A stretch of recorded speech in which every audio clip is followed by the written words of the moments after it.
Today we will reflect on two related suttas from ST 50.39 and ST 50.40.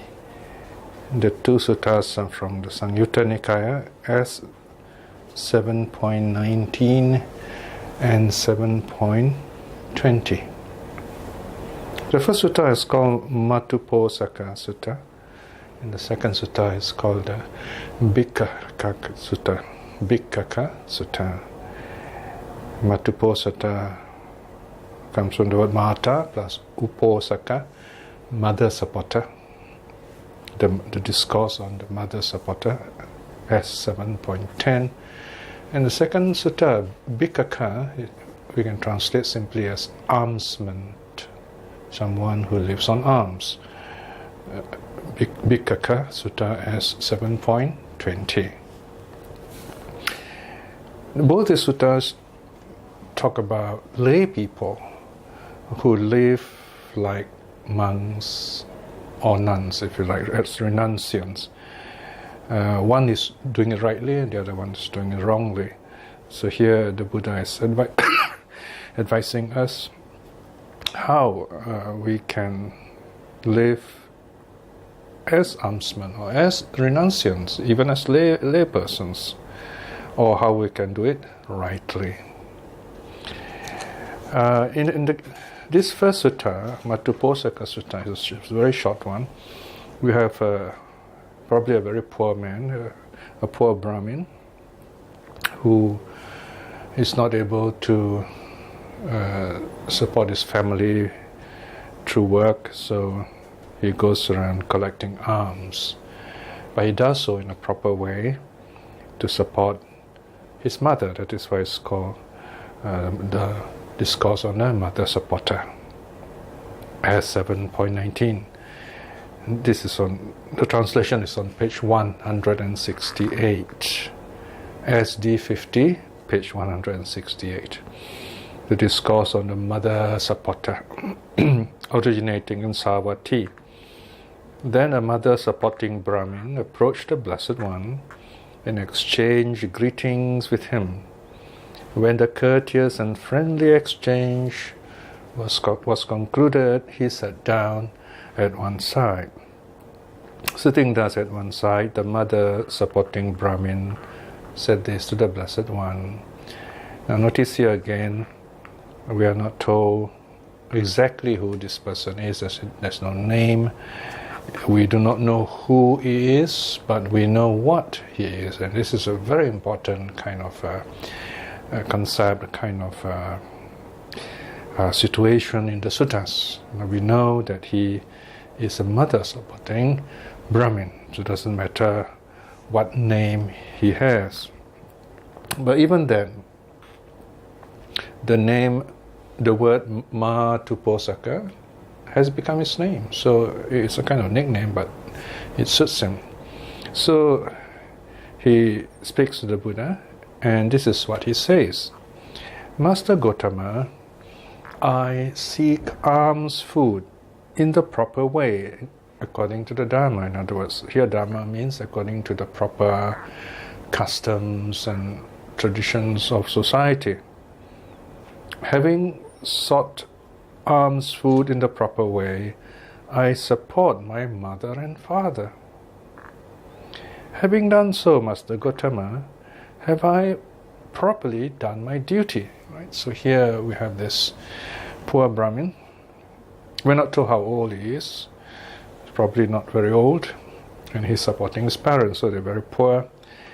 So he goes around collecting alms as a layperson. He is not a renunciant. He doesn't assume the garb of. We're not told in any way whether he doesn't shave his head or keep his hair long like a wanderer, but he does it in a proper way. Probably he goes around in the morning standing there with his alms bowl, or maybe he goes to what are called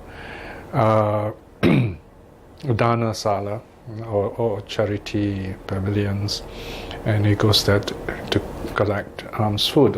Often enough, there are well-to-do people who regularly, even daily, gives alms to the poor and the needy. So we see this kind of practice happening in the Buddha's time. Then the Buddha replies, so surely indeed, Brahmin, you have properly done your duty. You have sought alms food in the proper way.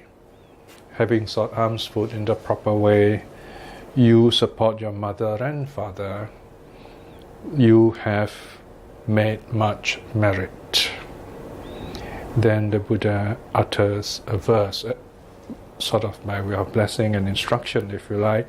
He says, a mortal who mother or father properly supports, for that service by him to mother and father, the wise even here praise him. After death he rejoices in heaven. So in other words, this is the twice blessed kind of conduct. He is praised in this life and he has a happy life in the hereafter. When this was said, the mother supporting Brahmin said to the Blessed One, wonderful Master Gotama, just as if one were to place upright what had been overturned, over to reveal what was hidden, over to show the way to one who was lost, over to hold up a lamp in the dark so that those with eyes could see forms. In the same way, Master Gotama has in numerous ways made the Dhamma clear. I go to Master Gotama for refuge, and to the Dharma and to the community of monks too. May Master Gotama remember me as a layman who has gone for refuge from this day forth for life. So here we see a lay, kind of a lay mendicant or lay monk, if you like, is supporting his parents in this way. Again here, notice it's not exactly standard Buddhist practice. In fact, you can see the karmic benefit is heavenly birth. It's not even stream winning, but still the Buddha is telling this man, well, it's okay to that extent, yeah. Of course, this is only a kind of a cameo kind of characterization. We see a bit of what's happening here. We are not told what happened to this Brahmin later on. For example, when his parents pass away. Surely, when his parents have passed away, he's a very good candidate to be a monk, right? So these are things we should kind of keep open, in other words. But here the Buddha is saying this kind of action is good, is meritorious, at least in the traditional way.